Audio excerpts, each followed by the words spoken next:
Sejam bem-vindos ao No Treino Podcast. Hoje eu tô aqui com uma convidada pra lá de especial. Seja bem-vinda, Paula Assunção. Muito obrigada, Santiago. Obrigada pelo convite e muito obrigada por esse momento aqui pra gente trocar uma ideia sobre olhares aí pela população, pelo comportamento. Vai ser bom, ótimo. Eu acho que o mais legal é a gente tá sempre aberto a conversar com pessoas que muitas vezes, para os outros, quando as pessoas nos assistem aqui no treino, eles acham que a gente vai querer discutir sobre alimentação, treinamento, e quando a gente está falando de saúde, quando a gente está falando de tudo aquilo que pode estar influenciando positivamente a vida das pessoas, é muito válido. E eu acho que o catalisador disso é o conhecimento. Então, sempre que a gente tiver a oportunidade de conhecer um pouco, escutar um pouquinho mais, ser resiliente e, de fato, isso provocar uma reflexão na gente, vai fazer todo sentido do mundo. Então, obrigado pelo carinho, obrigado por você ter vindo. Tá? Eu acho sensacional essa oportunidade. Espero que eu possa aprender bastante, assim como... Nossa! Paula, querida, a gente começa aqui o nosso podcast com uma brincadeirinha que é a filosofia do exercício. Ai, meu Deus! Tá? Calma, relaxa. Pode ficar despreocupada. Quem é Paula? Fala pra gente. Ai, não, é um exercício, né? Se autodefinir, né? Então, eu acho que nós vivemos fases, né? Nós tivemos a Paula sonhadora, a Paula jovem, né? Entrando no curso de Direito, que eu acho que a gente sempre entra muito vocacionado, né? Por alguma coisa que nos empurra para determinadas direções. E eu acho que nesse momento eu sou a Paula indignada. Nesse momento eu sou uma pessoa que acha que existe possibilidade, sim, de nós fazermos algo por mudanças efetivas no nosso dia a dia. Eu acho que nós somos camadas, né? Nós temos camadas na nossa vida de momentos de trabalhar, momentos de se dedicar ao casamento, momentos de se dedicar aí à população, ao universo social, digamos assim. Então, nesse momento, eu acho que eu sou uma pessoa indignada. Eu fico vendo as coisas, eu acho que o mundo tá meio virado ao contrário e eu fico tentando ali, falando, não, gente, mas isso é um absurdo, isso não pode passar inerte. Olha, não, mas isso não tem necessariamente a ver com o que a gente faz para ganhar a vida. Perfeito. Né? Porque a gente trabalha, a gente produz, porque a gente precisa se sustentar, né? Eu não sei se você já chegou lá e fala assim, não, agora eu trabalho por hobby. Eu ainda estou. É o processo que é contínuo, não né? É? E o direito, ele veio na sua vida como? Como que ele chegou na tua vida? Por que você escolheu? Chegou de uma maneira muito pragmática. Eu gosto muito de falar. Todos os testes vocacionais que eu fazia durante o ensino médio me apontavam o curso de jornalismo, porque eu gosto muito de conversar, de interagir com as pessoas. Mas eu fiz o curso de Direito porque eu pensava que o Direito era mais meritocrático do que o jornalismo. Olha o raciocínio da pessoa. Aí eu pensei, falei assim, gente, o jornalismo, para eu poder conseguir um dia chegar a uma bancada, eu vou precisar de muitos contatos, de muito networking, e eu não tenho nada disso na minha família, não tem nem jornalista e nem advogado, ninguém. E o direito não, o direito já é muito vinculado à nossa própria capacidade de fazer provas, né? Ter êxito nas provas, ter êxito nos processos. Então eu achava que a minha chance de conseguir independência financeira seria maior no curso de Direito. Então, fui lá e fiz Direito. Fiz o vestibular para o Viana, antes de terminar o ensino médio. Passei e começou a faculdade. É uma faculdade particular, né? Eu estava tentando o PISM para Federal, em jornalismo. Uhum. E eu fiquei naquela dúvida. Eu falo, meu Deus, eu não vou ter dinheiro para pagar a minha mensalidade. A minha mãe trabalhava fora de maneira autônoma, como uma empreendedora, mas ela não sabia que ela era uma empreendedora naquela altura da vida. E o meu pai, um militar da reserva, a mensalidade ficaria cara, né? Então, eu comecei a fazer o curso de Direito de manhã e dar aula particular à tarde, por conta de ser uma boa aluna em português, em matemática, em história. Tá naquela época, assim, muito recente, né, do ensino médio, do preparatório para o vestibular. Então, eu dava aula à tarde. Eu cheguei a ter períodos que eu dava aula de segunda a sexta, 3, 4 alunos à tarde, né, enquanto eu fazia faculdade de Direito de manhã. para poder ajudar a pagar minha faculdade. Perfeito. Paula, querida, muito se fala hoje na educação financeira. As pessoas, quando a gente está falando das práticas curriculares, ou mesmo como que a gente poderia estar construindo os saberes que podem estar transcendendo uma questão única e exclusivamente vinculada ao currículo brasileiro, o currículo. Mas você tem hoje a identificação que alguns saberes, como a educação financeira, são muito importantes. Sim. Como você vê a educação jurídica? Como você vê a importância das pessoas saberem o que rege essas pessoas em relação aos direitos e até mesmo os deveres? E talvez, como é que a gente poderia estar avançando um pouquinho nessa condição, uma vez que a gente fala muito que o conhecimento liberta, né? Então, acredito que você é a pessoa certa para a gente escutar a respeito disso. Não, tô falando aqui com você os meus olhares sobre determinadas coisas. A pessoa certa, a gente não sabe, a gente tem que construir essas soluções, né? Eu acho que a gente tem que tentar construir essas soluções. Eu vou antes de te responder, eu vou te falar um meme que eu vi essa semana, que foi exatamente refletindo sobre o que é ensinado nas escolas. E aí ele colocou assim, a gente sair do ensino médio e descobrir que nós não aprendemos nada sobre empreendedorismo, não aprendemos nada sobre educação financeira, não aprendemos nada sobre direito e deveres, digamos assim, cidadania, né? Sobre cidadania. Perfeito. Não aprendemos a fazer um imposto de renda.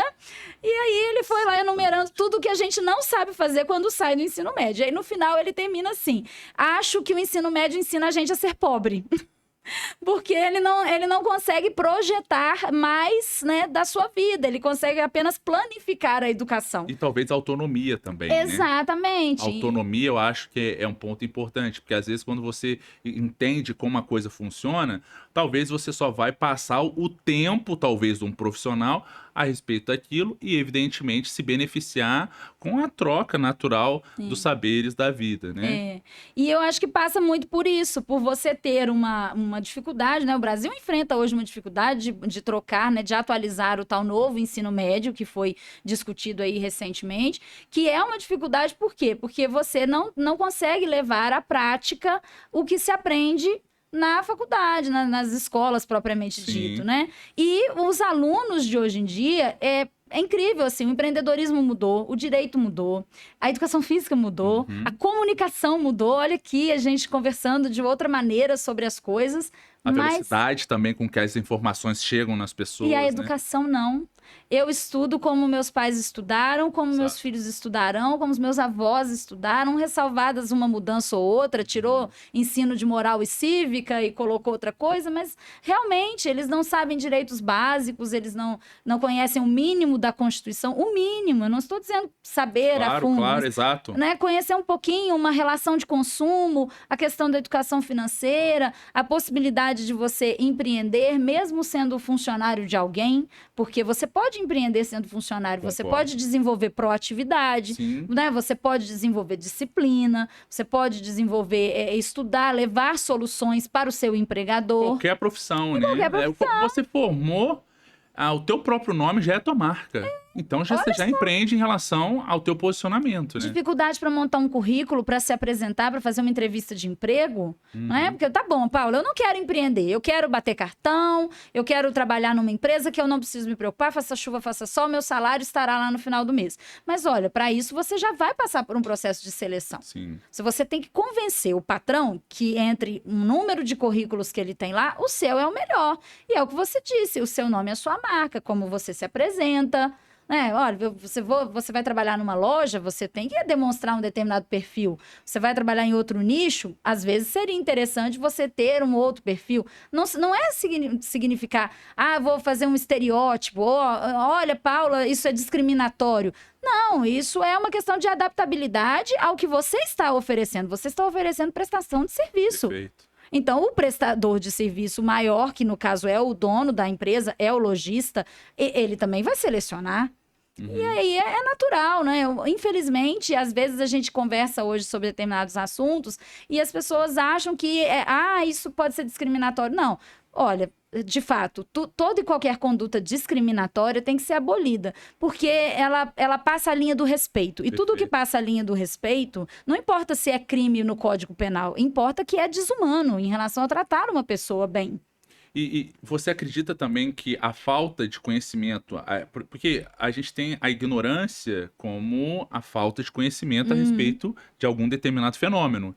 E quando a gente está falando da educação, ou talvez das ferramentas que poderiam estar catalisando essa velocidade de aprendizado, e fazendo uma relação também como talvez culturalmente a gente poderia melhorar as ferramentas de aprendizado ou de ensino, como você vê hoje as tecnologias da internet, ou talvez esse acesso à informação hoje, e talvez uma construção de filtro, porque muitas vezes uma pessoa pode estar falando sobre educação financeira, as questões de leis e tal, mas talvez ela não consegue chegar até uma pessoa única e exclusivamente, às vezes, por conta do letramento. O direito, ele tem algumas terminologias, algumas... Então, dentro desse escopo, ou dentro desse racional, como você vê isso? Então, assim, a internet, né, o Windows não chama Windows à toa, né? De fato, é uma janela para o mundo, né? Eu acho que, assim, a internet... olha quanto a gente pode se autodesenvolver sozinho, né? Embora eu acho que sozinho a gente não chega a lugar nenhum, mas olha quanta coisa você pode, tô de bobeira hoje, vou assistir um podcast, vou aprender com um profissional, vou aprender com um profissional que se especializou em determinada área. Então, de fato, a gente tem muitas possibilidades aqui, mas a gente tem que realizar que a gente vive numa bolha. A nossa bolha já começa a ser uma bolha quando a gente fala assim, olha, nós estamos em Juiz de Fora, Minas Gerais, região sudeste do Brasil. Isso já é uma bolha, porque nós estamos numa região que é o motor financeiro do nosso país, uma região, né, Juiz de Fora, todos os percalços que a nossa cidade tem, que a gente não fecha os olhos para isso, mas nós temos uma cidade que tem um excelente número de qualidade de vida, nós estamos numa cidade que tem 9 faculdades só do curso de Direito, então você vê que o acesso à educação é viável, temos uma rede de ensino em Juiz de Fora invejável, pessoas vêm de outras cidades para estudar aqui, temos acesso à internet, temos um mínimo de estrutura. Mas, quando a gente caminha um pouquinho para a periferia da cidade, a gente já vê uma dificuldade de escolarização, uma evasão escolar altíssima e a gente já vê uma desigualdade digital. Né? A gente viu isso ficou escancarado para nós durante a pandemia, quando nossos alunos viravam para a gente e falavam assim, meu celular não dá para assistir aula, porque meu pacote de dados não comporta a transmissão. Então, isso é uma forma de desigualar as pessoas. Não, eu não estou dizendo que é uma forma de desigualar propositada. Eu não estou dizendo que é alguém que fica ali mexendo as... Não é isso. Claro. É um fato. É um fato. Isso acontece. Aí, quando você caminha um pouco para o interior do Brasil, para o Nordeste, para o Sul, né? Porque a pobreza do Sul não é a mesma do Nordeste, mas tem lugares também pobres e sentidos, e a gente até está vendo isso agora com essas enchentes que estão lá, com essas chuvas terríveis que o país está vivendo, esse desencontro climático, né? Quando a gente caminha aí para outros lugares, aí essa desigualdade vai alargando enormemente, que a gente vai para lugares mais pobres, mais simples. Então, de fato, nós temos acesso a tudo? Temos, mas ela não é de maneira universal. E nós temos essa dificuldade, você citou muito bem. O curso de Direito é um curso que é marcado pelo juridiquês. Eu não sou uma pessoa que fala juridiquês, eu falo de maneira muito simples, sempre fui muito simples na minha forma de comunicar com as pessoas, e o direito previdenciário me escolheu, não foi bem eu que escolhi ele, porque ele é um direito que também envolve uma certa vocação, que é lidar com uma camada da população mais simples e que depende da aposentadoria. E muitas vezes mais idosa. Não é unicamente uma população idosa, mas muitas vezes é uma pessoa com 60 anos, com 65 anos, que procura os meus serviços para se aposentar. Aí você imagina se eu resolver falar com aquela pessoa como um ministro do STF proferindo aqueles votos lá de 20 páginas para dizer, olha, eu não concordo com isso aqui.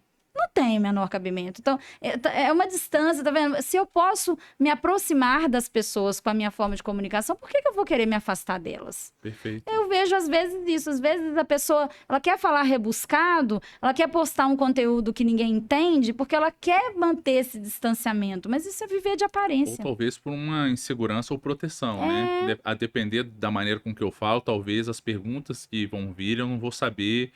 Então, talvez é uma maneira de distanciamento ou de proteção. Já ouvi falar isso mesmo. A psicologia explica muita coisa, né? Mas, enfim... Gente, tem esse problema, né? A gente vem aqui para bater um papo com o psicólogo, daqui a pouquinho ele já tá me analisando, Não, gente. de forma alguma. Não, mentira, já analisei. Mentira, tô brincando. Não, mas eu percebi que você tem um trejeito. E por que o direito previdenciário? Você falou que às vezes as pessoas que trabalham com essa área, às vezes, pelo que eu entendi, tem algumas questões que tendenciam ou encaminham para essa área. E por que você optou por essa área? Porque nessa caminhada da minha faculdade, depois de um certo período dando aula para ajudar a pagar a mensalidade, começaram a surgir os estágios, né? E o estágio, eu tinha um critério muito objetivo para fazer estágio, que era o quê? Ser remunerado. Porque eu falei assim, para eu fazer estágio, eu tenho que parar de dar aula. Para eu parar de dar aula, como eu vou fazer para ajudar a pagar a minha faculdade? Perfeito. Então, eu comecei a ficar de olho nos estágios remunerados. Então, assim, primeiro eu fiz estágio em escritórios de advocacia, que pagavam uma ajuda de custo, né? Porque eu sempre, assim, quis ser advogada. Eu nunca falei assim, eu quero ser juíza, eu quero ser promotora. Lógico, né, que a gente tem um apelo muito grande, assim, se eu pudesse, né, um devaneio, assim, eu seria delegada da Polícia Rodoviária Federal, né? Seria totalmente diferente, mas... eu nunca tive essa vocação para isso. Eu falava, não, eu quero abrir meu escritório, eu quero ser advogada. Então, estagiei em alguns escritórios, ganhava minha bolsa auxílio lá. E surgiu uma prova para fazer o estágio na Justiça Federal. Pagava muito bem, principalmente na época, né? Na época, eu achava que assim, eu era uma das mais ricas ali de bolsa estágio, porque era um valor muito bom de auxílio. E eu fui fazer essa prova e fui para lá. Só que a matéria era direito previdenciário e não tinha tido na faculdade ainda direito previdenciário. Zero, absolutamente nada. Então, eu fiz a prova, fiquei lá em determinada colocação e um belo dia eu recebi uma ligação. Posso contar uma história? Fica à vontade, querida. Fica à vontade. Infelizmente, meu pai já não está aqui comigo, mas tem umas pérolas do Sr. Miguel que eu tenho que contar. Ligaram lá para casa, o telefone era fixo, né? Não tinha celular, telefone fixo. Meu pai atendeu e a pessoa falou assim, tudo bem, eu gostaria de falar com a Paula, eu sou da Justiça Federal. E aí, o meu pai, assim, bem mais velho, a diferença de idade é grande lá em casa. O que a minha filha fez? Aí, ó, num outro momento, a gente troca as pérolas aqui. Meu pai, né, acaba de atender, fala, ela não está. De fato, eu estava trabalhando no outro estágio. E eu cheguei em casa, meu pai me interpela na cozinha, vira e fala assim, o que você fez? Exatamente. Eu pensaria a mesma coisa. Falei assim, o que eu fiz? A Polícia Federal tá te procurando. Exatamente. A polícia? Não, de fato, eu fiquei muito preocupada, porque na minha cabeça, eu já pensei assim, meu Deus, eu estou trabalhando, não estou declarando meu imposto de renda. Eu já achei que eu estava sonegando imposto. Já olha bem o raciocínio da pessoa. Pensa muitas coisas. Eu falei assim, mas a pessoa não te deu um número? Não, eu desliguei. Eu falei que você não estava em casa. A Polícia Federal tá te procurando. Aí ligou de novo, eu queria falar com a Paula, é da Justiça Federal. Aí eu atendi, assim, logicamente, com muito receio. Eu falei, meu Deus, o que aconteceu? Será que eu coloquei meu nome em algum lugar errado, né? Já pensando assim, alguém associou meu nome a algum ilícito. Perfeito. E aí a pessoa me falou, não, é uma oportunidade de estágio. Você não fez a prova para fazer estágio aqui? Eu falei, fiz. Então, chegou seu nome na lista. Você está entre as classificadas e a gente está te ligando. E aí eu falei assim, então, mas eu não sei nada de previdenciário, nada. Porque, de fato, eu não tinha tido na faculdade. E na Justiça Federal eles queriam alguém para trabalhar com previdenciário. E aí, essa pessoa do outro lado, né, que é o Jonas, que é uma pessoa que hoje a gente ainda tem uma amizade, tá sempre junto, ele vai lá fazer palestra lá na OAB e tudo. Falou assim, não, você pode vir porque você vai trabalhar um tempo na contadoria e você vai aprender tudo. Se você tiver interesse, você vai aprender tudo. Que barato. E eu fui, né, já de olho na bolsa. Falei, não, eu vou, porque eu não posso perder essa bolsa, vai ser muito boa, vai me ajudar a pagar a minha faculdade, vai me ajudar a sair do aperto, Claro. né? Porque eu ia ganhar um pouco melhor. E eu fui aprender direito previdenciário fazendo cálculos das aposentadorias das pessoas. Um caos completo, Santiago, completo, porque eu odeio matemática. E eu falei assim, meu Deus, só pode ser um castigo o senhor tá me dando, porque eu tô aprendendo direito previdenciário que eu não sabia e fazendo conta o tempo todo. E aí ele me ensinava as planilhas, né, do Excel para fazer os cálculos. E eu fiquei lá os meus 2 últimos anos do curso de direito. E quando eu terminei o estágio, né, foi aquela choradeira, ai, que pena que acabou e tudo. Em dezembro eu terminei o estágio, em janeiro eu me formei, em fevereiro eu abri o escritório de direito previdenciário. Muito porque legal. era o que eu sabia mais fazer. Perfeito. Contar o tempo para as pessoas se aposentarem. Perfeito. Sensacional. Viu? Foi o direito previdenciário que me escolheu. Ó, a gente, no esporte, a gente tem uma frase parecida com essa, que não é o atleta que escolhe o esporte, é o esporte que escolhe o atleta, Sim. em função das características que provavelmente vão facilitar o desempenho dele.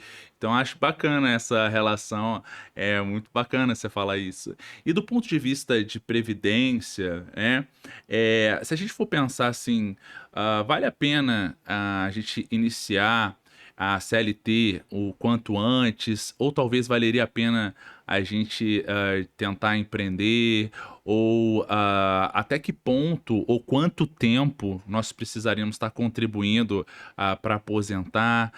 Enfim, dentro dessa ótica que uma pessoa poderia estar perguntando para você, assim, o que você responderia para essa pessoa? Hoje, a Previdência Social, nesse momento do Brasil, ela tá meio desfavorecida, assim. A gente vê, a Previdência não é recente, né? A Previdência já existe no Brasil desde 1923, com esse nome. Ela já existia antes de outras formas, que eram previdências específicas por profissão. Depois ela foi unificada, né? Então, esse ano, inclusive, nós comemoramos o centenário da Previdência Social. Caramba. E, infelizmente, a Previdência, ela tinha tudo para ser, de fato, um sistema de proteção do trabalhador. Mas, nesse momento, a gente vê a Previdência sendo, de fato, sucateada. Quando eu falo isso, eu não estou falando de, porque a fila do INSS está enorme, Paula, ou porque a gente vai ali no INSS e vê a estrutura sucateada. Não. A gente vê isso no sentido de que o sistema previdenciário, da forma com que ele veio sendo gerenciado, entra governo, sai governo, eles fazem alguns ajustes, mas da forma com que ele foi sendo gerenciado, ele de fato caminha para um dia entrar em déficit. Déficit ou colapso? Déficit, né? Colapso eu acho difícil, porque o povo brasileiro é um povo muito trabalhador. Concordo. É um povo trabalhador. Eu concordo. O Brasil não é um país que não produz, de jeito nenhum. Até como comportamento, Sim. né? O brasileiro, ele corre muito atrás das metas, né? Muito, muito. Nós somos... primeiro, assim, nós temos talentos incríveis, né? Verdade. Por mais que a gente brinca, fulano é preguiçoso, ciclano, ninguém quer trabalhar e tudo, a gente brinca, mas a massa da população é muito trabalhadora. A gente percebe quando a gente faz uma viagem para o exterior, a gente, como que a gente sente que o brasileiro, ele é muito, vamos colocar sangue no olho, né? Ele procura mais, então acho que é pertinente demais a gente, sim, cravar essa definição do trabalhador brasileiro. O empreendedor brasileiro é trabalhador. Concordo. Muito, né? Primeiro que ele é um sonhador inveterado, porque empreender não é fácil. Nós temos uma confusão tributária enorme, nós temos dificuldade de cumprir as leis trabalhistas justas, leis trabalhistas justas, mas que a gente sabe que quem está do lado de cá empreendendo tem dificuldade, porque você não basta ter um produto bom, precisa também de haver um alinhamento das estrelas. Você tem que ter um produto bom, você tem que ter um nicho, você tem que ter um público que queira aquele produto, Perfeito. Você tem que ter uma comunicação efetiva com o seu cliente e você tem que ter dinheiro. Porque às vezes você tem um produto Pra maravilhoso, né? Para investir, né? Mas e também para o consumidor comprar, Santiago. Sim, porque para girar, né? Para girar. Porque você fala, não, eu tenho um produto maravilhoso, mas a população está retendo dinheiro. Perfeito. Então, a pessoa não compra. Ah, eu tenho alimentação. A alimentação nunca para, mas a alimentação encarece. E se a alimentação encarece, o brasileiro médio, ele adquire menos, porque ele, ao invés de comprar um produto melhor, de trocar a televisão, de mobiliar a casa, ele não pode, porque ele está gastando basicamente tudo que ele ganha com a alimentação. Então, tá vendo? É muito mais do que você ter um bom básico para a vida, né? Não tem como, às vezes, ele pensar talvez um outro investimento se as questões, as necessidades básicas, elas não são contempladas, né? Pois é. Então, assim, a Previdência, de fato, ela é um sistema protetivo. O Brasil inovou, o Brasil é um país que tem uma Previdência universal, que chega muito longe, que realmente protege a maior parte da sua população, mas o sistema gerencial previdenciário nosso, ele caminha para uma dificuldade financeira mesmo. E uma das formas aí que os governos foram criando, até respondendo o núcleo da sua pergunta, uma das formas que os governos, entra governo, sai governo, foram criando, foi o achatamento do benefício. Então, se eu não posso cortar benefícios, o que eu faço? Eu diminuo os benefícios. Quando eu diminuo os benefícios, as pessoas perdem o incentivo de contribuir para a Previdência. Então, às vezes, eu dou aula para os meus alunos, recém-chegados no curso de Direito, com seus 20 e pouquinhos anos, e eu falo com eles que eu trabalho com Previdência, eles viram para mim e falam assim, eu não vou aposentar, para que eu vou contribuir? Nossa. E quando você insere esse tipo de raciocínio na sua população, logicamente, ao longo dos anos, aí realmente o sistema vai entrar em colapso, porque você não vai ter a base de contribuição. Por isso que o pessoal costuma associar o sistema previdenciário a uma pirâmide. Quando a base da pirâmide para de contribuir, todos os outros andares da pirâmide têm dificuldade de cumprir, de receber os seus benefícios.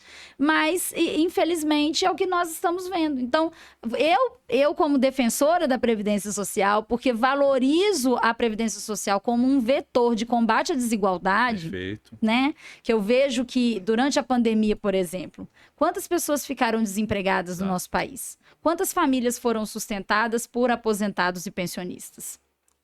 Quem segurou as pontas? Aquele avô lá que tinha uma aposentadoria do INSS, que tinha margem consignável para fazer um empréstimo para segurar as pontas para o menino, para o netinho não perder a escola, porque ia perder a mensalidade, ia, né, sair da escola particular, ia para uma escola pública, enfim, aqueles ajustes ali familiares, né? Então, porque reconheço a importância do sistema protetivo da Previdência Social, sempre vou falar, contribua. Mas contribua de maneira estratégica. Contribua, né, às vezes, sobre o salário mínimo. Contribua melhor se você ganha melhor. Faça uma previdência privada se você tem condição. Essa ia ser minha próxima pergunta. Já que você comentou, vale a pena, então, a gente pensar na previdência privada? Vale a pena. Se você tem gordura, né? Se você tem a condição de guardar um dinheiro, de capitalizar alguma fonte de dinheiro, com certeza vale a pena. Procure um banco robusto, confiável e faça um bom plano de previdência privada. Mas não desista da previdência pública, porque a gente sabe o valor da previdência e porque a gente confia, né, que por mais turbulências que o Brasil já viveu, né? Vivemos uma ditadura, saímos da ditadura, passamos por 2 impeachments, né? Por mais turbulências que o Brasil já viveu, nós nunca tivemos uma quebradeira de que a Previdência Social não pagou o benefício dos seus aposentados. Então, eu acho que ela é confiável. Eu jamais vou dizer, não contribua, porque olha só, você pode ficar sem o seu dinheiro. Não. Procure um banco robusto para a sua previdência privada, mas continue contribuindo para a Previdência Pública, mas saiba que ela não é a única via. Agora, para a massa, né, para aquela população que realmente só tem a Previdência Pública, Santiago, como é que a gente vai fazer se a gente desincentivar essa pessoa a contribuir para o INSS? Perfeito.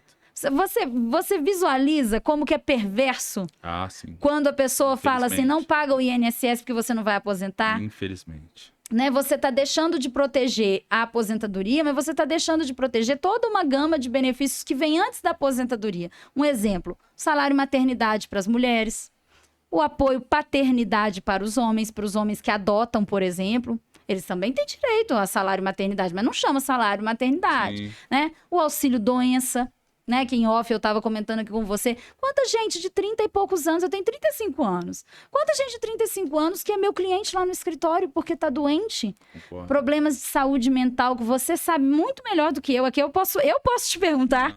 Você tá certa. Né? Depressão hoje já é considerada uma das principais causas de adoecimento no mundo. Ansiedade, burnout. Né? Então, assim, quanto que a gente vai deixar desprotegido essas pessoas, doentes e sem benefício nenhum? Aí você vai falar, a previdência privada estava lá. Uai, mas se a pessoa está gastando tudo que ela tem em remédio e alimentação, você quer ainda que ela entre no banco e faça um contrato de previdência privada? É sério? Né? Hoje eu vejo as pessoas tentando também algumas alternativas de investimento também, em função talvez dessa instabilidade ou até mesmo da atribuição das informações a respeito que a Previdência talvez não é tão segura. Então, hoje abre-se muito a margem para outros investimentos no intuito de criar essa margem de segurança num futuro. Você acha que planos de saúde, né, ou talvez aí seguro de vida é algo que está inserido nessas questões? É algo que poderia ser útil nesse... Não, tudo está inserido. Tudo que você pensa em planejamento para o nosso bem-estar está inserido, porque a gente reflete um pouquinho dessa insatisfação que o brasileiro tem de pagar imposto, né? Porque a gente paga o imposto custeia os serviços públicos. Dentro do serviço público, eu acho que o que não pode colapsar de jeito nenhum é a saúde. Né? Mais uma vez, sem querer ser repetitiva, mas é a realidade. Olha aí a pandemia. O que seria de nós se não fosse o SUS? Concordo. Né? Fala assim, eu não usei o SUS. Eu, por exemplo, se eu peguei Covid, eu não sei. Porque eu não senti absolutamente nada. Hora nenhuma fui diagnosticada com Covid durante esse caos que o mundo viveu. Então, de fato, eu não precisei de procurar apoio médico durante todo esse período. Mas olha a nossa volta. Né? Olha a vacina aí, eu tomei vacina. Então, de um jeito ou de outro, eu fui beneficiada por alguma conduta do Sistema Único de Saúde. Perfeito. E aí você pensa, fala, eu ganho um pouquinho melhor, eu tenho condição de pagar um plano de saúde. Aí você vai lá e paga, mas você continua pagando imposto para sustentar o SUS. Perfeito. Aí você paga as duas coisas. Aí você fala, eu tenho uma condição um pouquinho melhor, eu quero deixar um seguro de vida na minha falta.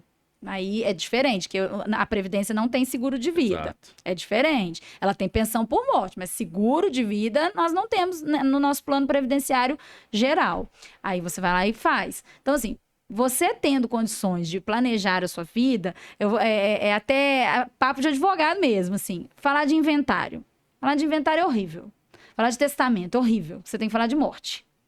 Né? E você tem que falar que alguém morreu e que vai dividir o que ele tem. O que também gera um outro dissabor, que é a pessoa virar e falar assim, eu quero que o meu carro fique pro meu sobrinho, não quero que ele fique pro fulano. E aí já começam os dissabores ali, né? Oscar Wilde dizia que a herança é que o morto deixou para os vivos se matarem. Né? Então, é isso. É exatamente isso. A gente vê que o inventário é sempre um momento muito tenso. Não é 100% das vezes, mas a grande maioria das vezes. Que poderia ser menos tenso se a pessoa fosse lá em vida e deixasse um testamento. Ou adiantasse a herança, fizesse uma antecipação de herança. Olha, eu já vou dividir tudo e eu vou viver minha vida. Ou então também se o sistema brasileiro não fosse sucessório. Porque se a pessoa também não tivesse expectativa de herdar nada de ninguém, talvez ela também fizesse o seu dever de casa e não ficasse esperando que vai herdar alguma coisa da mãe, do pai que morreu, enfim.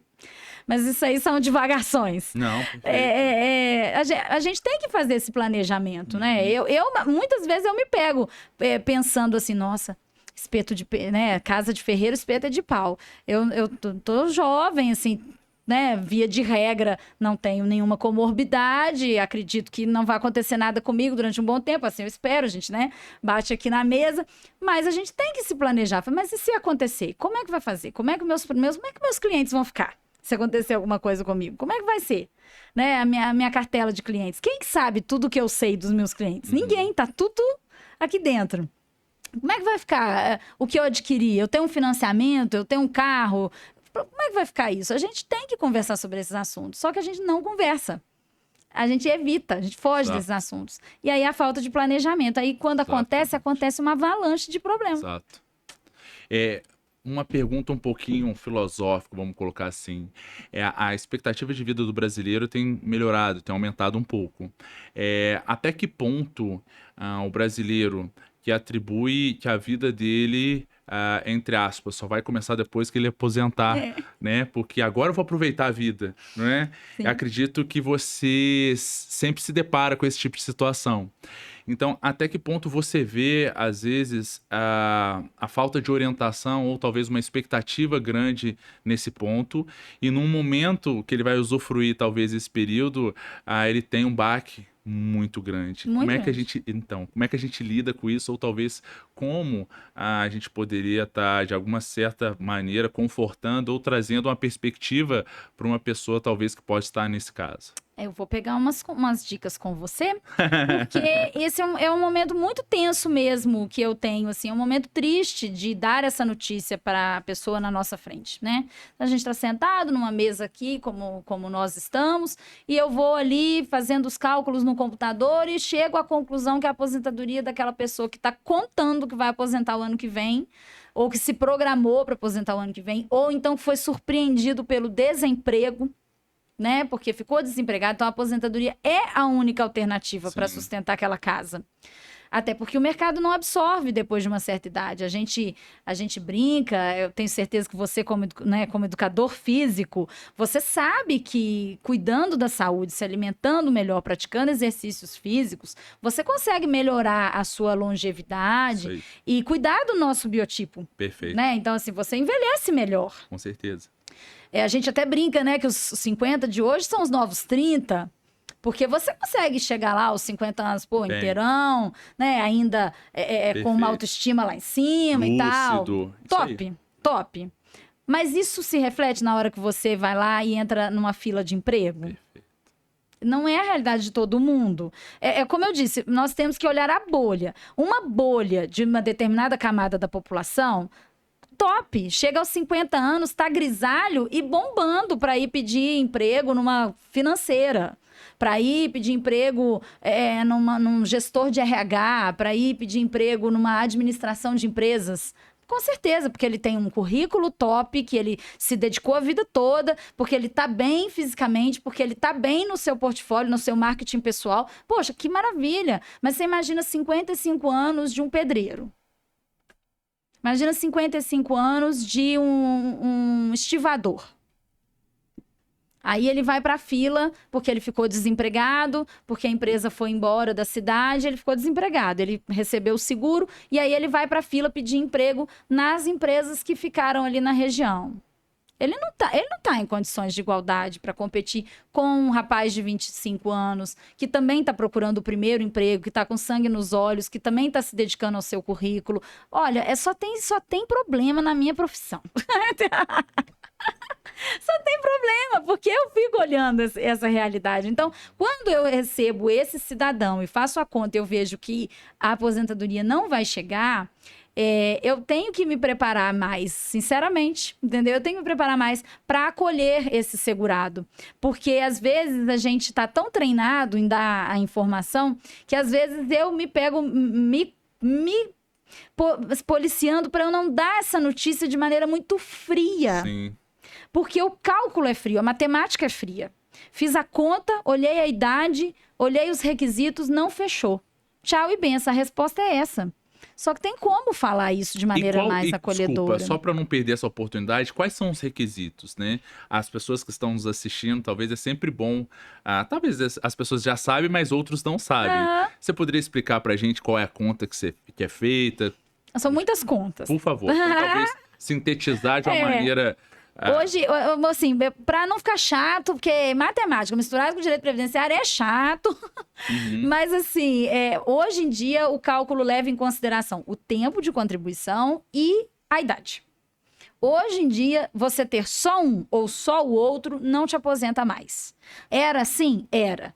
Tem gente que está na regra de transição? Tem. Mas tem que fazer a conta passo a passo. Tem que ficar ali brigando por causa de um mês que você pagou o carnezinho, que pode ser a diferença para você aposentar agora ou não. Então, assim, a dica é essa mesmo. Se você tem alguma dúvida sobre o seu futuro, se você acha que está perto de aposentar, mesmo que a notícia seja ruim, faça o planejamento, até para você se programar. Olha, eu achei que eu ia me aposentar em 2025. Não vai rolar. Vai ser em 2030, vai ser um pouquinho mais para frente, mas pelo menos eu já sei essa época, o valor é tal. Até porque se você precisar mudar de rota, ainda dá tempo. Você vai falar assim, poxa, eu vou te dar um exemplo. Por favor. Peguei um casal de empreendedores, os dois são empresários. Aham. Eles já tinham empresas antes de se unirem enquanto casal. Ela contribuía muito bem, fazia o pagamento dela 4, 5 salários, muito bem. E ele fazia sempre no salário mínimo, sempre no salário mínimo. Viraram um casal e unificaram a contabilidade. Então foram num único contador, e aí o contador falou, não, contribui sobre salário mínimo, para que você vai fazer um prolabore, né? O empreendedor que estiver nos escutando, ele já entendeu. Para que você vai pagar um prolabore alto? Paga salário mínimo, para você contribuir o mínimo. Aí ela passou a fazer isso. Passou a contribuir o mínimo e ele continuou pagando no mínimo. Os dois chegaram lá no escritório para fazer o planejamento previdenciário. Aí eu fiz a conta, né? Nenhum dos dois tá aposentando agora. Ela vai aposentar antes do que ele. E aí eu fiz a conta dele e falei assim, então, o senhor... eu até estranhei, porque eu falei assim, mas o senhor não é dono dessa empresa? Sou. Falei assim... Mas o senhor contribuiu a vida inteira com salário mínimo? Para que eu vou pagar mais? Eu falei, porque o senhor ganha mais, né? O senhor tem condição, a sua empresa é uma empresa saudável, então o senhor podia ter pago um pouquinho melhor. E aí eu falei com ele, mas tudo bem. Então, assim, aí expliquei, falei, o senhor vai aposentar com 65 anos com salário mínimo. Hoje, 2023, para que esse vídeo vai ficar para posteridade, né? Vai. 2023, gente, o salário mínimo era R$ 1.320, tá? Já acompanha aí. Aí acabou, ele logicamente xingou o sistema previdenciário, falou, sério? Você é merreca? Eu falei, mas o senhor contribuiu com o salário mínimo. Acabou. Então avisei para ele, 65 anos. Aí fui fazer a conta dela. Ela vai aposentar daqui a 4 anos, eu lembro bem, porque eu falei, você vai atingir a idade em 4 anos, está muito perto. Qual a idade? Era 60 anos. Você vai atingir a idade em pouco tempo, 4 anos, você já vai estar aposentada. E olha a diferença, a sua aposentadoria está dando R$ 4.200. Aí ele olhou, mas não pode? Ela também paga salário mínimo? Aí eu falei, não, mas olha lá o histórico dela todinho. Ela começou muito bem, ela pagava muito bem as contribuições. E aí eu até mostrei mesmo, eu falei, o senhor vê nitidamente o corte aqui, ó. Teve um mês que ela pagou sobre 4 mil e pouco. No outro mês ela começou a pagar salário mínimo. E aí eu... Não foi cutuco, mas assim, eu acabei falando. Falei, inclusive, esses anos todinhos que ela contribuiu de salário mínimo prejudicaram a média dela. Porque olha aqui o cálculo que ela teria se ela não tivesse parado de contribuir do jeito que ela vinha pagando direitinho. Aí ela já saiu de lá e falou assim, eu vou lá no contador agora, que mês que vem eu vou voltar a pagar direitinho, igual eu pagava a vida inteira, porque a minha aposentadoria tá logo ali. Eu falei com ela, é isso, você tem que se programar. Uhum. E aí ela conseguiu ainda fazer essa troca de rota. Legal. Você imagina, ela não faz. Vai deixando o tempo passar. Um dia, quando ela já é sexagenária, ela vai lá e fala, eu já fechei os requisitos para aposentar, vou aposentar. Não ia dar tempo de fazer mais nada. E existem casos em que talvez a pessoa, ao aposentar, ela adoece? Muitos. Não é? Muitos. Como é que a gente lida com isso? Ou como a gente pode trazer uma perspectiva, talvez, de não associação, de que ao aposentar, acabou talvez a produtividade? Que legal a gente estar com uma pessoa que possa estar falando um pouquinho sobre isso, porque a gente tem, muito importantemente, o trabalho associado com uma dignidade, Tudo, né? com tudo. E até que ponto ou é muito comum esse caso, e como você lida com isso, ou talvez como você direciona as pessoas que sentem isso, qual talvez a tua dica ou o direcionamento? Não, é muito comum, e assim, aposentadoria, né, logicamente esse conceito aposentar-se, né, vem do conceito de rest, né, não é a origem semântica das nossas palavras, mas o descanso, rest né? em inglês é descansar. Então, de fato, a impressão que a pessoa tem é que ela se aposenta para descansar. Vem muito da nossa cultura do trabalho mesmo. Perfeito. Que é o que você falou, é a minha idade de trabalhar, depois vai chegar o meu momento de descansar. Não é mais a realidade do tempo hoje. não é mais a realidade do nosso tempo, né? A gente é produtivo até mais idade, a gente tem outras formas de produzir conteúdo hoje, nem tudo que a gente produz a gente converte em dinheiro, hoje a gente produz para o nosso bem-estar. Concordo. Né? Então, nem tudo a gente faz por dinheiro. Em determinado momento, não é que a gente chegou num patamar, nossa, mas então você está recusando trabalho. Não é isso. Mas chega um determinado momento da vida que você faz a conta do custo-benefício. Não vou assumir essa responsabilidade porque eu preciso de um tempo livre. Não vou assumir mais serviço porque eu preciso dormir. Porque eu preciso ter um tempo com a minha família. Porque, no caso das mulheres, porque eu quero ser mãe. Então, são momentos, né? E a questão da aposentadoria. Então, novamente, a palavra planejamento aparece. Perfeito. Você tem que se planejar. Você vai aposentar e continuar trabalhando? Show de bola. Então, já liga um sinalzinho amarelo que um dia você vai, de fato, só viver da sua aposentadoria. Perfeito. Eu ia perguntar isso. Existe, na tua experiência, existe um momento na vida em que você vê mais as pessoas procurarem isso? Sim.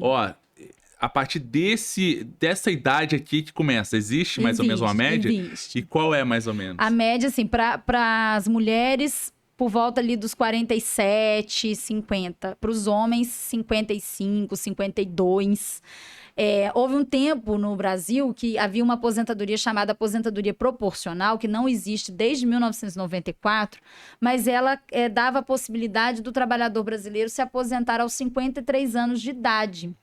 E isso ficou muito arraigado culturalmente na geração que hoje está se aposentando. Perfeito. Não como eu disse, não é da nossa geração. Claro. Né? Mas é da geração que me procura, que está querendo aposentar. Sim. Então, ela chega com essa informação. Eu já fiz 53 anos, eu sei que com 53 anos eu já tenho chance de aposentar. Isso não é mais uma realidade. Mas isso estava muito engessado na cultura. Então, as pessoas reproduzem o que elas ouviram. É a falta de conhecimento, né? O conhecimento, ele liberta. É por isso que é importante a gente ter esse papo, né? Então, assim, você tem que se programar. O ócio. O ócio é importante, porque a pessoa, ela se aposenta e ela realmente para de trabalhar e vive só da aposentadoria. Ela pode ficar depressiva. Exato. E isso é uma coisa que a gente pode fazer um olhar muito ligado com o envelhecimento, né? Juiz de Fora é uma cidade marcada por ser muito procurada para os idosos. E a nossa população está envelhecendo. Na semana passada, ou retrasada, eu vi uma matéria dizendo que as instituições de longa permanência para os idosos, que antigamente se falava asilo, com essa palavra horrível, né? Elas triplicaram em Juiz de Fora. Triplicaram. Então, a gente tem que pensar sobre isso. Nós estamos envelhecendo. Que bom, boa parte com saúde, proativa, maravilha. Boa parte não. Boa parte doente. Boa parte com dificuldade de inserção no mercado de trabalho. E aí? O que a gente está pensando para essas pessoas? Essas pessoas, porque elas vão para a aposentadoria, mas elas não se tornam invisíveis. Exatamente, concordo. Entendeu? Tipo assim, eu aposentei, então, acabou. Então, só me interessa enquanto você for população economicamente ativa. Exatamente, essa cultura é cruel, né? Elas não são invisíveis, Concordo. elas estão aí, elas movimentam a economia. Total. Né? Tem um nicho de produto, de prestação de serviço específica para ela, cuidador, fisioterapeuta, farmácia. Olha como farmácia vende bem em Juiz de Fora. Sem dúvida. Não é à toa, as coisas se interligam, né? O que a gente vai fazer para essa população? O que realmente é bem-estar depois de uma certa idade? Exatamente. Né? A gente tá, né, você com certeza faz essa reflexão lá. A alimentação muda. Temos que ser realistas. Não é tudo que você come, Claro. Não é todo horário que você pode fazer determinadas alimentações. Sem dúvida. Tem remédio que tem efeito colateral com a alimentação. Perfeito. Então, a gente tem que pensar nisso. E em condições de saúde mesmo. As academias. As academias têm um setor?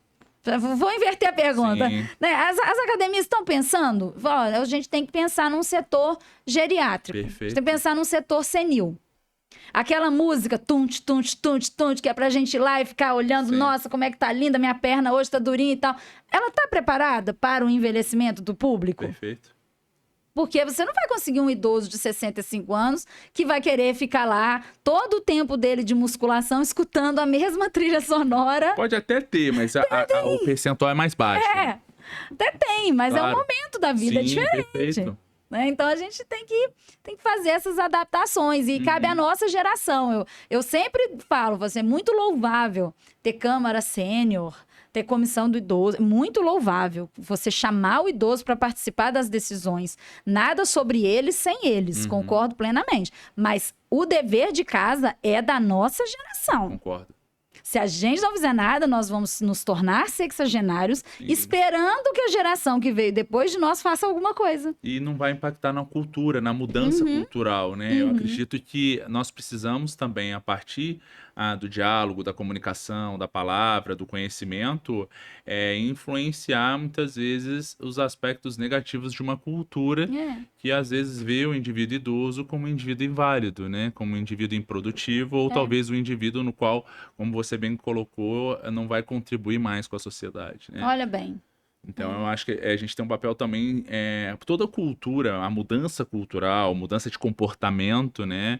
Ela é lenta, ela é gradual, ela necessita de alguns aspectos que juntos podem levar a uma reflexão e a tomada de uma decisão que possa fazer com que, muitas vezes, aquele modelo do passado não seja mantido. E é aquela coisa, né? A bicicleta da vida, ela só se mantém em equilíbrio se ela estiver em movimento. Então, a gente precisa estar nos movimentando. Então, quando a gente tem esse papo e a gente consegue chegar até as pessoas, eu acredito muito no nosso papel justamente de incentivar também as pessoas, mas com condutas que sejam, de fato, factíveis, né? Porque às vezes a gente fica idealizando uma coisa, poxa, eu tenho esperança que vai mudar, tal, mas na verdade você está contribuindo para a mudança. Agora, o que você pode fazer? Então, é criar oportunidades também. Então, eu acho que esse papel, esse discurso, essa fala, ela é muito importante nesse processo. Mas já que você está falando das questões vinculadas à saúde, as questões vinculadas aí a uma garantia, talvez, de qualidade de vida, você poderia dizer para a gente quais são os principais fatores que levam à invalidez na aposentadoria? Quais são as principais condições que levam o indivíduo a se aposentar precocemente? Posso, a gente pode enumerar, assim, né? A aposentadoria por invalidez, ela tá difícil. Ela tá difícil hoje para conseguir. Por quê? Porque ela tem que ser o que a gente chama de incapacidade multiprofissional. E hoje em dia, com tantas alternativas de trabalho e a pessoa preservada intelectualmente, ela tem realmente outras opções de trabalho. Então, o INSS, ele evita, ele foge a todo custo de dizer que aquela pessoa está aposentada por invalidez. Caramba! Né? Então, mas não é aquela cena, assim, tem esses casos, sim. De pessoas acamadas, de pessoas que já tiveram amputações, pessoas que já, nossa, assim, pessoas que têm deficiências mentais, deficiências de outras naturezas, e que, infelizmente, o INSS faz aquela tortura da pessoa ir na maca, na cadeira de roda. Olha, eu vou te falar, eu nem gosto de ver, porque a minha indignação não me deixa ficar inerte, eu tenho que fazer alguma coisa. Eu falo, gente, qual é o problema do nosso sistema, né? Que você não consegue ligar para lá e pedir uma perícia domiciliar de uma pessoa que está acamado, de uma pessoa que, poxa vida, só quem tem alguém que depende de cuidados básicos para viver entende a dificuldade que é tirar um idoso ou uma pessoa com dificuldade de mobilidade de casa. Você tem que ter cadeira de rodas, às vezes você tem que alugar. Não é todo carro que te leva. Não vou nem entrar no assunto de transporte público, que é deprimente. A rampa não sobe, a rampa não desce, saculeja. Não tem quem amarra a cadeira de rodas para ela ficar minimamente segura.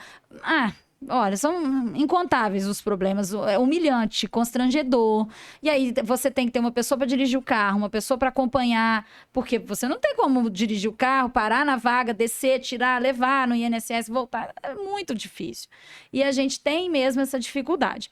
Mas para aposentadoria por invalidez, o que eu tenho visto? Eu tenho reparado nessa questão do adoecimento. Eu olho com uma certa preocupação. muito problema mental, muito, assim, demais. Até com os professores, sabe? Eu vejo muito, eu tenho teses de burnout especificamente para o professorado. Perfeito. Especificamente. É uma cobrança do sistema, é uma cobrança dos alunos, é uma cobrança dos pais dos alunos. Perfeito. A pandemia e da sociedade piorou muito.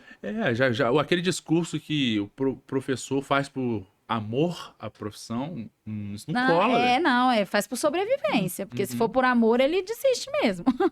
Entendeu? É difícil, assim, lógico, tem toda a beleza de ensinar. Então, você é professor, é muito legal demais, assim, é ser ponte, é transbordar, né? Você sabe tanto de alguma coisa que você não pode reter. Perfeito. Você tem que fazer com que a pessoa atravesse aquela ponte também. Concordo. Isso é a vocação do professor. Mas a gente trabalha em outro núcleo. Sim. Né? A gente trabalha para adultos. Sim. E a gente já tem os percalços de ser professor universitário. Perfeito. Imagina os professores de educação básica. Rede pública, rede particular, tudo tá difícil, né?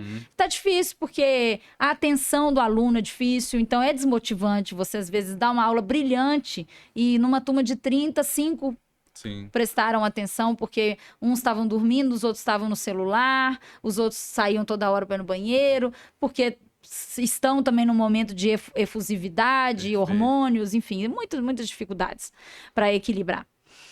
E nós vemos também um problema grave ortopédico, muito, é impressionante, assim. Coluna? Não, coluna, joelho, incrível, assim. Eu vejo muito nas mulheres, olha a diferença, como que é diferente, assim. Homens e mulheres são diferentes, gente, aceita que dói menos. Aceita que dói menos, assim. A gente pode buscar igualdade, mas a gente não pode buscar essa igualdade de equivalência, a gente tem que buscar igualdade de oportunidades, porque equivalente não é. Até mesmo a anatomia da mulher é diferente. O quadril da mulher é um pouquinho mais largo, a gente tem um que a gente chama de ângulo Q, que naturalmente favorece a mulher ter o parto. Então, o joelho da mulher, em função dessa anatomia, precisa estar mais fortalecido. Eu não sei se você vai construir esse raciocínio, mas desculpa, eu só te complementei a tua... Constrói o raciocínio, porque eu tô aprendendo aqui também. Eu tenho que falar alguma coisa para te sugar também informação. E aí a diferença entre homens e as mulheres em relação... Em relação às doenças. É muito claro, assim. Os dois coluna também, não? Coluna, mas mulheres aparecem muito no escritório. Pode ser um recorte do meu escritório, pode ser um perfil do meu cliente, pode ser. Mas eu faço essa verificação, assim. Mulheres aparecem mais com problemas de bursite, com problemas no ombro, né? Com as tendinopatias, né? Sim. Síndrome do cotovelo caído. Impacto do ombro também, né?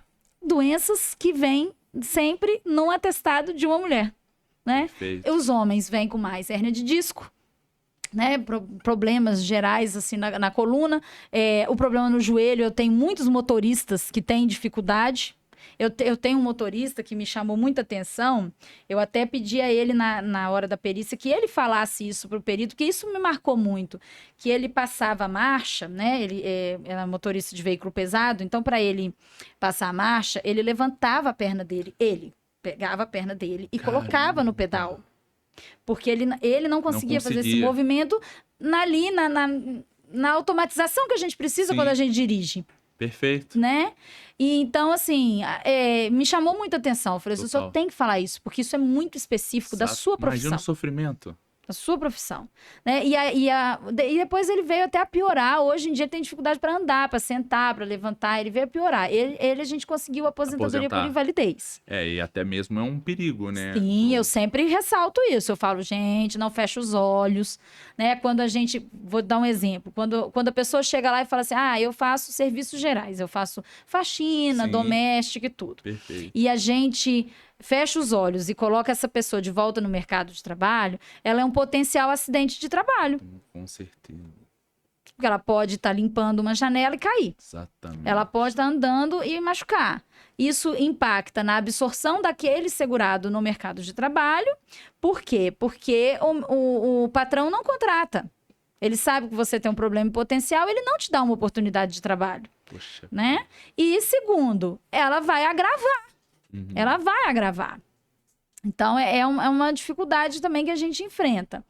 E quando eu vejo nas doenças mentais, então, eu vou lá e ponho o dedo na ferida. Eu falo assim, você contrataria? Você contrataria uma pessoa com distúrbio de ansiedade para ser babá dos seus filhos? Você contrataria uma pessoa com síndrome do transtorno bipolar para ser babá das suas crianças, para tomar conta da sua casa? Eu só pergunto isso, você contrataria? Você daria uma oportunidade? Porque o perito, convive com aquela pessoa ali 10 minutos. Quando a perícia dura muito, viu? Porque tem umas perícias que é deprimente. Aí você quer que aquela pessoa em 10 minutos absorva todos os percalços que aquela outra do outro lado tem. Não dá, né? E você tem que fazer essa realização. A gente, quando contratante, a gente quer o trabalhador na sua melhor forma. Mas você acredita que a cultura também, por exemplo, a cultura que associa um problema mental, um problema psicológico, e talvez essa pessoa, para ela melhorar, ela vai levar muito tempo. Então, você acha que, do ponto de vista da cultura em relação aos cuidados, o autocuidado em relação à terapia, o autocuidado em relação à saúde emocional, à saúde mental, ela pode estar também reverberando nessa cultura de, tá com um problema psicológico, então não vou contratar porque vai me dar um problema. Será que o fato, às vezes, a gente também conseguir, ou talvez enaltecer políticas ou propostas culturais, desculpa, para mudança cultural desse estigma de que se você está com um problema mental e precisa procurar um psicólogo, você já está num caminho de aposentadoria? É, Eu vejo muitas vezes eu vejo isso, né? também. Eu vejo. É o preconceito, né? Porque Exato. Eu já estive. Eu faço parte de duas rádios, né? Então a gente conversa com entrevistados, né? Uma das rádios eu falo só sobre previdência mesmo. Aham. Na outra rádio a gente fala com entrevistados. E eu tive a oportunidade de estar na mesa de conversa com uma psiquiatra. E uma das coisas que ela falou é isso: que as pessoas têm um tabu muito grande de admitir que elas precisam de uma consulta com um psicólogo e que duplica quando a gente fala um psiquiatra. Eu não vou lá porque eu não tô doido, Exato. eu não vou lá porque eu não quero ficar dopado, né? Eu não vou lá porque ele só vai me dopar. Como é que o psicólogo vai me ajudar a resolver meus problemas? Então, assim, existe esse preconceito. Existe também a dificuldade de fazer esse tratamento, porque o SUS não tem, né? O SUS não tem terapia pelo SUS, então você tem que fazer pago. E isso me preocupa muito. Eu não sei, Santiago, se eu sou uma pessoa que fica olhando muito o universo, né? Mas eu acho que você também vai compartilhar dessa dor. Os nossos jovens, os nossos adolescentes, assim, tá demais, demais. A dificuldade de se identificar com a sua própria imagem. Exato. Todas as fotos têm filtro. A exposição também hoje, né? A gente vive num mundo no qual os jovens também, eles são muito expostos e também, como qualquer outro problema no mundo, a comunicação, ela não é uma comunicação de fato direta, uma comunicação sem julgamento. Então, nós temos sim uma nova geração, essa nova geração que ela está muito vulnerável a essas questões, sim, justamente por conta dos imediatismos, por conta das tecnologias que muitas vezes estão distanciando coisas básicas como a comunicação verbal, né? E isso pode ter sim uma influência importante negativa nessa construção da saúde mental dos jovens. Eu concordo, eu concordo. Então eu vejo isso, assim, a gente tem que vencer esse tabu. Você não precisa ter um problema para procurar a terapia. Perfeito. E eu acho que quando a gente tem oportunidades de frisar isso, como o que a gente está tendo, só ajuda ainda mais. Não a é? gente... Você não precisa.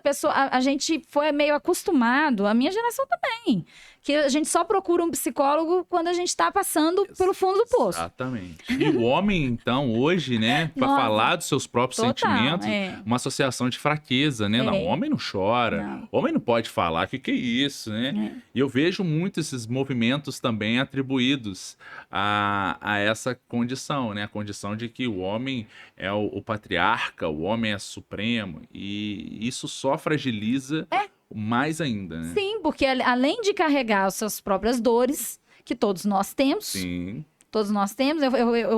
Às vezes eu brinco, eu falo assim, todo mundo tem uma história triste. Todos né? nós. Às vezes você só esconde a história triste, veste a roupa e vai pra rua trabalhar. E às vezes aquela história triste realmente fez parte da sua história em algum momento, mas todos o que nós. a gente consegue aprender com aquilo? Isso, né? Como eu consigo ter a racionalidade ou até mesmo a condição de observar aquilo e avaliar como eu vou lidar com aquilo ou de que maneira talvez eu poderia estar resolvendo o meu problema. Porque dia após dia, nossa roda da vida tá assim, ó. Uma hora você tá em cima, outra hora você tá embaixo. E tá tudo certo. Mas a gente precisa gerar condições da gente entender aquilo sem que aquilo lá nos tire a saúde, tanto física quanto mental. Pois é. E procurar antes de você estar no fundo do poço. Né? Porque você, eu não tenho problema nenhum, eu não tenho ansiedade, eu não tenho depressão, eu não tenho nada, então não preciso de terapia. Não, mas vai lá, troca uma ideia, conversa. Conversa sobre... Às vezes, não é a terapia que você está pensando, não é aquela terapia freudiana, né? Você não vai sentar no divã e ficar pensando sobre como foi a sua relação com seus pais. Tem outras formas de terapia hoje, né? Você tem outras formas de autoconhecimento. Ou então, pelo menos, de autocuidado, né? Vou fazer uma meditação, né? Vou fazer uma caminhada. Às vezes, o exercício físico é terapêutico. Vou fazer um exercício físico, que aquele momento é só meu e do meu corpo. Eu tô ali única e exclusivamente. Mas, né, tentar, o pessoal fala assim, mindfulness, né? Tentar não ficar, eu tô na esteira, mas eu tô assistindo videoaula. Não, tentar, não, só vou fazer. Plena no momento. Só vou fazer isso aqui. Bacana. Então, a gente pode inferir, talvez, que o melhor investimento aí nesse processo de saúde seria os hábitos de vida saudável, né? Lógico. Para garantir... até o Alzheimer, né? Até o Alzheimer, a prescrição para prevenir Alzheimer. Boa alimentação, exercício físico. Sim. Né? E entra muito hoje também a relação do sono. Sono de qualidade. Hoje está muito atrelado, porque muitas vezes, quando você tem uma ansiedade, ou talvez quando você tem uma agitação, exatamente. Porque é um processo de estímulo e recuperação. Só que as pessoas estão tão estimuladas que elas não estão recuperando. Hoje você vê muitos distúrbios mentais atribuídos à privação de sono. Gente, exatamente. E privação de sono era método de tortura, gente. A gente está fazendo com a gente mesmo. Olha que loucura. Exatamente. E a exposição à luz do celular também. Então, a higiene do sono, ela está atribuída muito a isso, tanto do ponto de vista cognitivo, né? Ou seja, intelectual, de processamento, até mesmo a reatividade emocional. Porque quando você dorme menos, você fica mais reativo ou você produz menos. Só que como você precisa trabalhar... Então, o café é como se fosse o continue ali, né? Se não tiver o café, não tem... Ou às vezes até o energético. Pronto, ou os estimulantes, né, farmacológicos.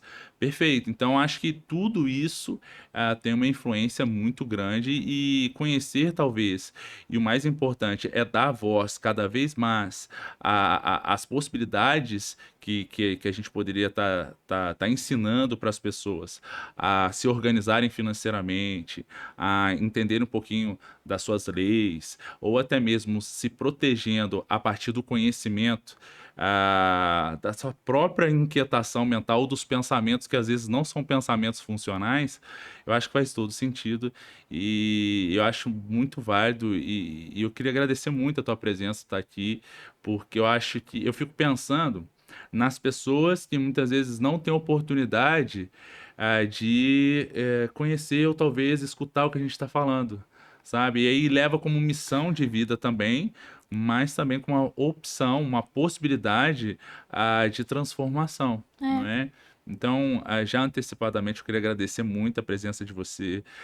Eu achei incrível, eu aprendi muito, né? Parabéns pelo trabalho, só tenho a desejo agradecer. sucesso para você. As portas estão abertas, eu gostaria que você voltasse para a gente continuar esse papo bacana. Temos outras pérolas para a gente trocar. Com certeza. Vou passar a palavra para você fazer as considerações finais, mas muito obrigado, viu, querida? Não, eu só tenho a agradecer mesmo. É um pedacinho o podcast, assim, uma oportunidade como essa é uma forma da gente conhecer outras camadas da Paula, outras camadas do Santiago. Perfeito. porque a gente apresenta, né, uma camada da Paula advogada, professora, você também deve, né, assim, mostrar, né, tudo que você se especializou para oferecer para o mundo profissionalmente. Perfeito. Mas é tão legal a gente contar episódios da nossa vida, né, contar o que você falou, minha filha também arrumou uma dessa, então assim, contar as coisas que acontecem no nosso dia e que também, de alguma forma, formam o Santiago que tá aí, a Paula que tá aqui, perfeito. Porque essas coisinhas miúdas, às vezes a gente não dá tanto crédito, mas elas são as lembranças, as recordações que formam o nosso caráter, que moldam a gente como pessoa. Então, eu só tenho a agradecer essa oportunidade e eu vou falar a mesma coisa que eu falo com os meus alunos quando eles vão fazer churrasco no final do ano letivo. Pastor, não me chama não que eu vou, hein? Se você convidar, eu aceito. Com certeza, quem vai ganhar somos nós, tá? Mais uma vez, obrigado. Você que ficou até aqui, não esquece de compartilhar esse episódio. Marque aqui nos comentários quem você acredita que vai ser beneficiado com o que a gente discutiu. Não deixe de curtir e também seguir o canal. E a gente se encontra no nosso próximo episódio. Um grande abraço. Valeu, pessoal.